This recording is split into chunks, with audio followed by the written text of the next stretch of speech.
ग्रैविस foundation को बहुत आभार मानती हूँ कि उन्होंने इतना इम्पोर्टेंट स्टेप लिया है, और ख़ास तौर से यूनिसेफ को, क्योंकि यूनिसेफ का ये मानना है कि अगर हमको माहौल में बदलाव लाना है तो उसमें बहुत सारी पार्टनरशिप्स की ज़रूरत है। ये एक इंसान का काम नहीं। जैसे कि आपने बताया कि देखिए सरकार की तरफ से तो बहुत इनिशिएटिव्स हैं, मगर सिर्फ वहाँ जो है केंद्र बिंदु लग जाएगा तो नहीं होगा आगे। मुझे ऐसा लगता है कि ये जो है अर्ली चाइल्डहुड डेवलपमेंट एक बहुत इम्पोर्टेंट महत्वपूर्ण इशू है, क्योंकि इसके बारे में हमारे समाज में पूरी तरह से चर्चा नहीं होती है। और इसमें जब आपको इसकी समझ आएगी तो आप आज बच्चे की परवरिश किस तरह से करें, पहले तो उसके सिर्फ सुरक्षा की बात करेंगे, लेकिन उसकी परवरिश कैसे होती है, उस पर कल का समाज कैसा होता है वो जो है निर्धारित है, इसलिए बहुत इम्पोर्टेंट है।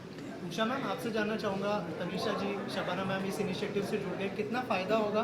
और जो है जब सेलिब्रिटी इनिशिएटिव से जुड़ता है तो बहुत ज़्यादा लोगों तक बात पहुँचती है। ये बात पहुँचानी कितनी इंपॉर्टेंट है? जैसे शबाना मैम ने कहा कि बहुत इंपॉर्टेंट है आज के टाइम में इस तरह की चीज़ें लोगों तक पहुँचाना। क्या कहना चाहिए?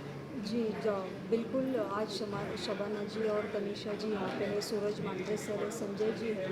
सबको संजय जी का कहना बिल्कुल सही है कि जब तक हम लोग सब मिलके, मतलब एक फाउंडेशन इसके ऊपर काम नहीं कर सकता। इसके लिए बहुत सारे फाउंडेशन को जुड़ के हमको ये बात बहुत सारे लोगों तक, बच्चों तक पहुंचानी होगी। और इससे मीडिया और सेलिब्रिटी ये एक सबसे बड़ा माध्यम है कि लोग इनको फॉलो करते हैं, इनको देखते हैं, इनको पढ़ते हैं। तो इन सब का अगर हमको सपोर्ट मिला तो हम लोग ज़्यादा इसके ऊपर काम कर सकते हैं। बदलापुर की घटना देखिए, कोलकाता की देखिए, कितना लज्जास्पद ये घटनाएँ जो घट रही है बच्चों के साथ, बड़ों के साथ, क्या है ये? हमको यहाँ पे कुछ तो सबको एक सोचना चाहिए कि इसमें हम कैसे बदलाव ला सकते हैं, ये सोच कैसे बदली जा सकती है। इसके ऊपर हमें जो सोचना चाहिए वो हम लोग उसके ऊपर भी बात करेंगे बाद में। बट अभी फ़िलहाल हम लोग जो हमारा काम है गुड टच बैड टच के द्वारा हम बच्चों को पढ़ा रहे हैं, स्कूल में जाके सिखा रहे हैं, और बच्चों को उनमें से बहुत ज़्यादा फ़ायदा हो रहा है। अब तक हमने 6 लाख बच्चों को कंप्लीट किया है, जिसमें बच्चों को बहुत ज़्यादा फ़ायदा हो रहा है। और स्कूल हमको अप्रोच कर रही है। और बस ये किधर ना किधर रुकना चाहिए, ये हम दिल से ये करते हैं, दुआ करते हैं कि ऐसी घटनाएं, दिल को दहलाने वाली ऐसी घटनाएं वापस ना हो। मैम इसके लिए हम मैम सवाल है, बदलापुर और कोलकाता की बात निकली है। मैम से सवाल जब आप सुनते हैं इस तरह की घटनाएं और लोग जिस तरह आउटरेज हैं, बहुत बुरा लगता है आपको, क्या आपकी प्रतिक्रिया क्या है? जिस तरह अभी देश में जो माहौल है, खासकर इन 2 इंसिडेंट्स के बाद में लोग काफ़ी आउटरेज हो गए हैं। और आउटरीच तो होना चाहिए, आज नहीं आउटरीच होना चाहिए, बहुत पहले आउटरीच होना चाहिए। और इस तरह से सिलेक्टिव नहीं होना चाहिए कि ये जब चीज़ें हैं, एक आपको पॉलिटिकल विल की तरफ करी, दूसरी जो है आपको इंडस्ट्री नज़र आ रही है, ये घटनाएं बहुत ही ख़तरनाक हैं। लेकिन सिर्फ इस तरह से सिलेक्टिवली अगर हम चूज़ करेंगे तो ये जड़ तक नहीं पहुंच पाएंगे। और ये बहुत शर्मनाक बात है, क्योंकि निर्भया के लिए जब सारा देश इकट्ठे हुआ था, उसके बाद जस्टिस वर्मा कमेटी ने कितना अच्छा प्रोटोकॉल बनाया था, कितनी बातों को देख रहे हैं, मगर उसको कहीं ये कम नहीं हो रहा है। तो इसके ऊपर अगेन सिर्फ एक ही विचार नहीं हो सकता। लेकिन मुझे ऐसा लगता है कि जब तक हम जो पेट्रियार्की हमारे अंदर है उसको पूरी तरह से निकालेंगे नहीं, और औरत को हम सिर्फ कमोडिटी नहीं सोचेंगे, लेकिन ये सोचेंगे कि उसका बराबर का हक है। ऐसा लगता है कि बहुत दूर दराज की बात मैं कर रही हूँ, लेकिन ऐसा है नहीं, क्योंकि उसको क्यों करता है आदमी रेप? डेथ पेनल्टी भी मिल चुकी है, बहुत सख्त से सख्त कड़ी सज़ा भी उसको मिल गई है, लेकिन वो कम नहीं हो रहा है। क्या वजह है?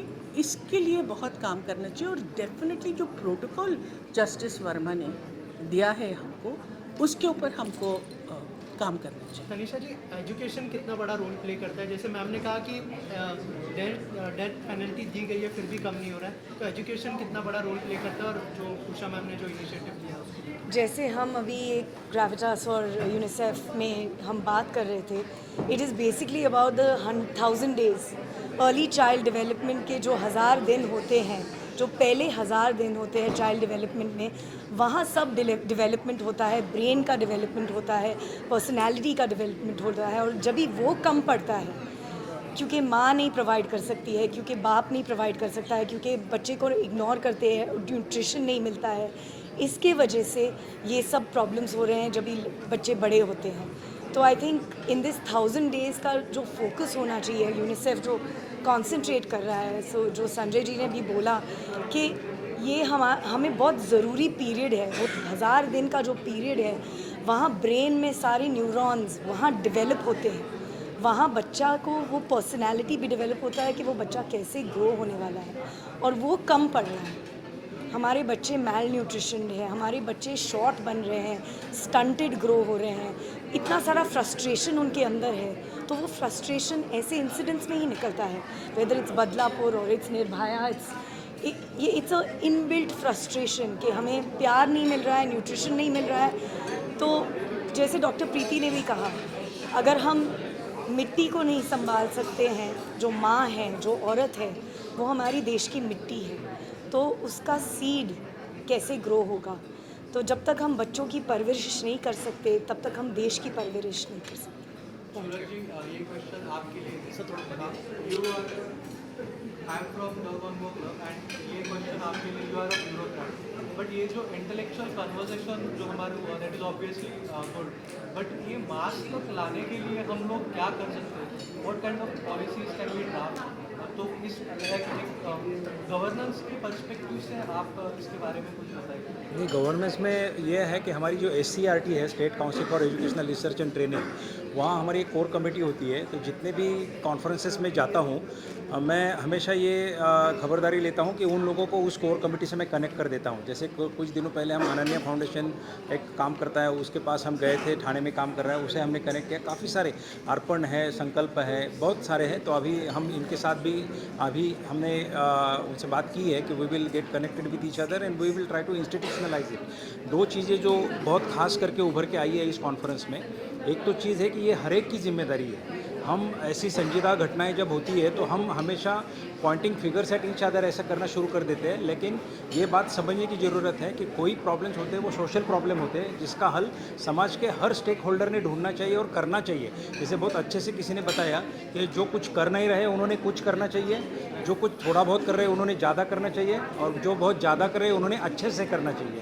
तो इस कॉन्फ्रेंस से वो बात सामने आई। दूसरी बात ये सामने आई कि पहले 1000 दिन बहुत ज़रूरी है। पहले 1000 दिन में जो परवरिश उस बच्चे को मिलती है, उसी से वो आदमी बनता है, वही उसी से वो औरत बनती है। तो ये दोनों चीज़ें मैसेज मैंने ठीक तरीके से लिया, और गवर्नमेंट के जितने भी प्रोग्राम होंगे उसमें इसकी ज़रूर सहायता ली जाएगी। Thank you sir. Sanjay sir, आप क्या शेयर करना चाहेंगे इस इनिशिएटिव के बारे में? जैसा कि लोगों ने कहा कि पहला 1000 डे में 80% ब्रेन डेवलप करता है और ये इरिवर्सिबल है। आपने वो पीरियड मिस किया तो वो मिस कर गया, और बच्चे का विकास उसके हिसाब से नहीं हो पाएगा। तो ये तो एक इम्पॉर्टेंट टॉपिक है, बट हमें देखना होगा कि हर एक लेवल्स पे काम करने का ज़रूरत है।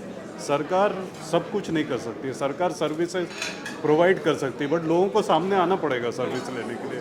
आपका इंसेंटिव है डिलीवरी के लिए, बट महिलाओं को आना पड़ेगा। वैक्सीन है, वैक्सीन क्यों कोई डिस्ट्रिक्ट में 50% से कम है, लोगों को आगे आना पड़ेगा। तो एक तो इंडिविजुअल लेवल पे, लोगों के लेवल पे काम करना है, फैमिली के लेवल। बहुत बार फैमिली मेम्बर्स ही वो कोई व्यवहार को प्रैक्टिस करने या नहीं करने में बाधक होते हैं। एक बोलते हैं कि ब्रेस्ट फीडिंग करो 6 महीना तक, बट घर के अंदर अगर फैमिली मेम्बर्स ही उसको नहीं सपोर्ट करेगा, नहीं कर पाएगा। फिर तीसरा समाज के लेवल पे community belief, social norm, and चौथा ऑब्वियसली तंत्र के ऊपर। तो ये चारों लेवल पे हमें देखना होगा कि ब्रोकन स्टोरी कहाँ है एंड उसको स्टिच करना होगा। Thank you very much. Thank you sir, thank you so much.